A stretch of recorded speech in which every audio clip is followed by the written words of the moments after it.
रहमान रहीम अस्सलाम वालेकुम जी। मैं हूं मारिया अली, आप देख रहे हैं मेरा चैनल। लेने के देने पड़ गए। सस्ती अदाकारा जो है अपने पैनल समेत जिंदा लाश को गालियों पे गालियां देना शुरू हो गई।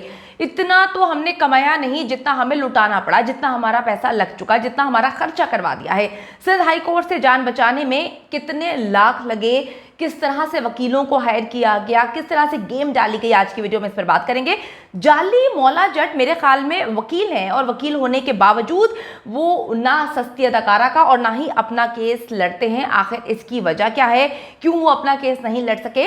ज़हरा काज़मी आराम से मेहदी अली काज़मी के घर में बैठी हुई है और हम जो है वो जलीलो ख़ार हो रहे हैं, हमें अदालतों के चक्कर लगाने पड़ रहे हैं, हमारे घर में जो है वो अदालती पैगामात पहुंचाए जा रहे हैं और मेरी फैमिली को जो है वो जलील और रुस्वा किया जा रहा है। सारा मामला क्या है, आज कैसे गेम डाली गई, आज की वीडियो में हम इस पर बात करेंगे। आप सबको पता है कि गेम्स डालने में तो जलील नेक्सस का कोई सानी नहीं है। इतनी गेम्स डालते हैं कि पिछले 1 साल से इन्होंने पागल बनाया हुआ है पूरी आवाम को।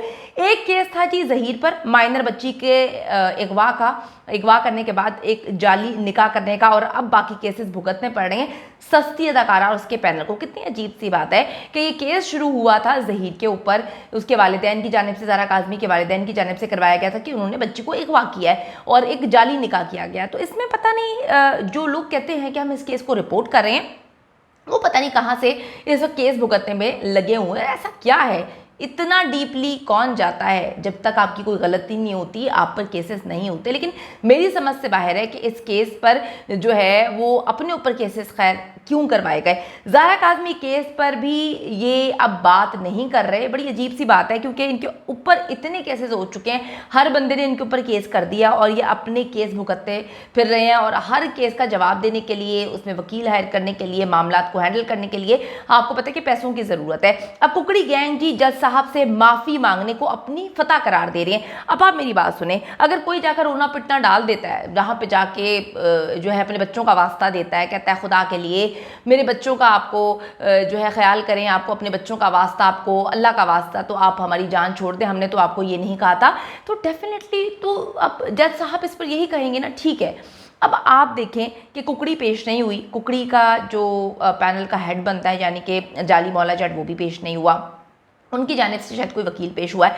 वहाँ पर जी ज़हीर साहब पेश हुए हैं, उनको तो आदत है अदालतों के चक्कर लगाने की। उसके बाद जो है वो काले कौवे को भेजा गया। कौवा जो है वहाँ पे जाके इनके बिहाफ पर रोता है, जज साहब मैं क्या करूँ, मेरी रोज़ी रोटी है यहाँ पे, मेरे छोटे छोटे बच्चे हैं, वैसे ही उधार लोगों से इतना लिया हुआ है, लोग आके दरवाज़ा खटखटाते हैं। ये वही कौवा है जिसने कराची के एक रिपोर्टर पे जो है बिला वजह जो है वो केसेस ठोक दिए थे। हम भी परेशान हो रहे थे, मुझे भी बड़ा अजीब लग रहा था कि भाई किसी को जो है इस तरह से धमकियां नहीं दिलवानी चाहिए। लेकिन ये मेरी सोच थी कि भाई गलत बात है, किसी को धमकियां नहीं दिलवानी चाहिए, चाहे वो आपका दुश्मन क्यों ना हो, इस तरह की हरकतें नहीं करनी चाहिए। लेकिन वो अदालत में भी जो है वो साबित नहीं कर सके किसी भी चीज़ को, सबूत पेश करने होते हैं, वो सबूत नाकाफ़ी थे। लेकिन आज जाके इन्होंने कहा कि हमने केस को क्या लड़ना है, हमने जाके माफ़ी मांग लेनी है। जाली मौला जट बहुत अरसे से ग्राउंड बना रहा था कि भाई क्या होगा अगर हम जैसा आप बुलाएंगे तो हम माफ़ी मांग लेंगे, इसमें क्या है, माफ़ी मांगने से कोई छोटा बड़ा तो नहीं हो जाता, हम माफ़ी मांग लेते। तो जनाब वो काम ही ना करें ना जिस पर आप लोगों को माफ़ी मांगनी पड़े। बहुत सारे लोग हैं आके कहानी सुनाते हैं जी हम माफ़ी मांग लेंगे। भाई माफ़ी तो आप ठीक है, माफ़ी मांगना बहुत अच्छी चीज़ है, लेकिन गंदगी घोलकर माफ़ी मांग लेना ये कहाँ की बात है, ये कहाँ की दिलेरी है, ये कहाँ का अच्छापन है। अब जी आप देखेंगे कुकड़ी गैंग के ऊपर इतने केसेस हो चुके हैं। अब कुकड़ी जो है वो जज साहब से माफ़ी मांगने को अपनी फतह करार दे रहे हैं कि एक तो हम किसी के बारे में गंदी बातें बोलते हैं, गलत बोलते हैं, किसी के फैसले पर जो है आवाज़ उठाते हैं और कहते हैं बहुत गलत फैसला किया। उसके बाद जब तौहीन अदालत का नोटिस जारी होता है तो वहाँ पर पेश नहीं होते, उसके बाद पेश होते तो माफ़ी मांग लेते। तो इसमें आपकी क्या फतह हुई? मतलब बंदा लॉजिकल बात करे कि बदतमीज़ी तुम लोगों ने की, जाके माफ़ी तुम लोगों को मांगनी पड़ी, उसके बाद तो इसमें फतह क्या है? तुम लोगों को तो इतने बेशर्म हो, तुम लोगों को तो शर्म से डूब मरना चाहिए कि तुम लोगों को जाके माफ़ी मांगनी पड़ी है। तुम लोग जो बकवास सुना रहे थे इतने अरसे से बैठ के कि जी जज ने ये कर दिया, जज ने वो गलत कर दिया, जज का फैसला गलत है, इतने तुम अपने प्यो के थे ना, तो जाकर वहां पे बताते जज साहब के मुंह पे जाके सारे के सारे कि हम जो है वो अपने अब्बा के बनते हैं और हम जो है बैठ के कहानी सुनाते हैं कि जी जज ऐसा है, जज ऐसा है, जज ने ये कर दिया। तो भाई जज के मुंह पे जाके बात करते हैं वो। हमेशा मैंने कहा है, मैं लोगों को ये बात कहती हूँ कि कुत्ते भौंकते हैं काफले चलते हैं, जो पीछे भौंकते हैं ना वो कुत्ते ही होते हैं, जो मुंह पर आकर हर चीज लॉजिक के साथ प्रूफ करते हैं वो बात होती है ना। भाई आप इतनी कहानी सुना रहे थे, इनकी जो कहानी सुनाने वाला जाली मौला जट है वो तक तो कराची गया नहीं, जाकर सुना था जो कहानी तुम अवाम को बैठ के गुमराह कर रहे हो, अवाम को कहानी सुनाते हो, जाके जज को नहीं थी जाकर कि आपका फैसला कहां पे गलत था, हमने ये क्यों बातें की, आप तो गलत हैं। वहां पे जाकर तुमने जो है कौवे को भेज दिया, कौवे ने जाकर वहां पे माफी मांग ली।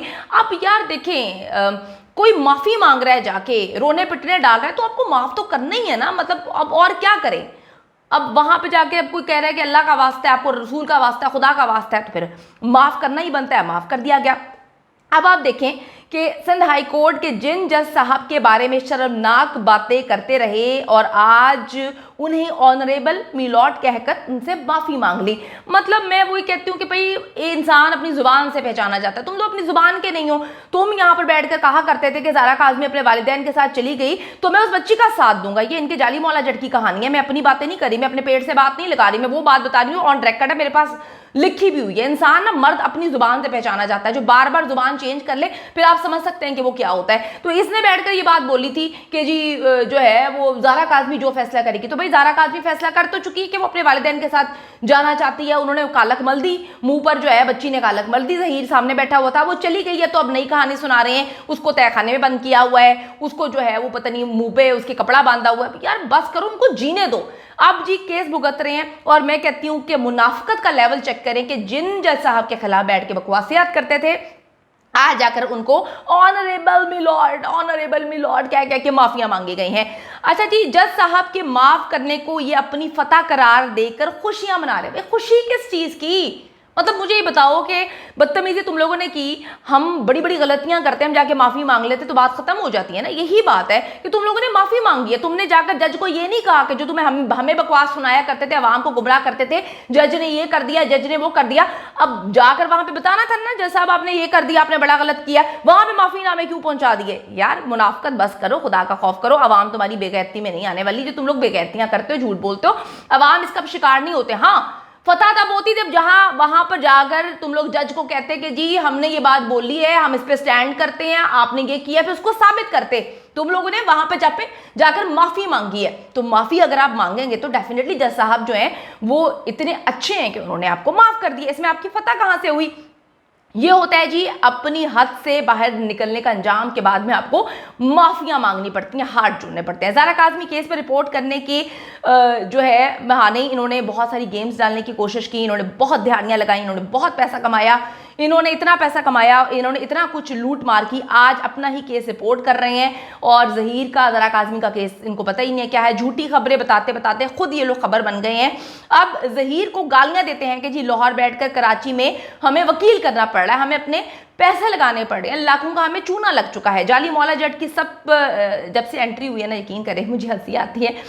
ज़ारा काज़मी भी इनके हाथ से चली गई, उसके बाद जो है केस भी इनका ख़राब हो गया और वो वकील जो है अपना केस खुद ना लड़ पाए। बड़ी अजीब सी बात है। सस्ती अदाकारा के लिए इसने अपने पैनल से एक खातून को दे दिया था, उसने जाके लड़ा था। और बड़ी अजीब सी बात है कि ये सस्ती अदाकारा का भी जो है केस नहीं लड़ा, कराची अपना केस भी लड़ने नहीं गया। तो बड़ी जो है इतनी ना हाथों से निकालें ना चीज़ें, ज़ुबान से निकालें चीज़ें कि बाद में जाके माफ़ी तलाफ़ी करनी पड़े।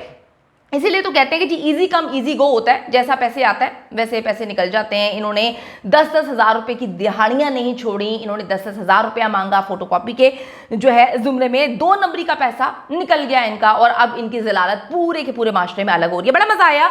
मैं तो कहती हूँ कि जी खुशी बनानी चाहिए, बिल्कुल बनानी चाहिए। खुशी तो हम लोगों को बनानी चाहिए कि जो बकवास करते थे, बैठ के कहते थे कि जज ने ये कर दिया, जज ने वो कर दिया, आज वो उसी जज के पास जाकर माफ़ी मांग के आए हैं। तो माफ़ी मांगना अगर आप समझते हैं कि आवाम को बेवकूफ़ बना देंगे और कहेंगे कि हमारी फतह हुई, तो ये आप अपनी खाम ख्याली में है, आप रहें, कोई बात नहीं, आप आगे आगे देखें आपके साथ क्या होता है।